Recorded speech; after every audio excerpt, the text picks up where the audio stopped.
Good evening everyone! Tonight on Learning Tagalog, let's continue counting numbers in Tagalog and let's do 31 to 40 tonight. And if you haven't seen 21 to 30, you can check on the info down below and you can see the link for the past video on how to count 21 to 30.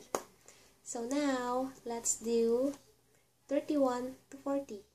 So, let's say that this little finger here is 31. 31 is Tatlumpu't-isa. Tatlumpu't-isa. 32, Tatlumpu't-dalawa. 33, Tatlumpu't-tatlo. 34, Tatlumpu't-apat. 35, Tatlumpu't-lima. 36, Tatlumpu't-anim.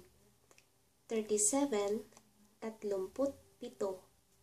38, Tatlumpu't-walo. 39, Tatlumpu't-siyam.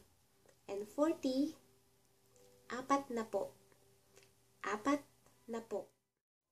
Also, the videos have subtitles in English and Tagalog, and you can see the spellings on that, and also the spellings are down below on the info, and you can also see the spellings in there. So now, let's review 31 to 40. 31. Tatlumpu't-isa. Tatlumpu't-isa. Tatlumpu't-dalawa. Tatlumpu't-tatlo. Tatlumpu't-apat. Tatlumpu't-lima. Tatlumpu't-anim. Tatlumpu't-pito. Tatlumpu't-walo. Tatlumpu't-siyam. And 40, Apatnapu. Apatnapu. So, that's our video for tonight.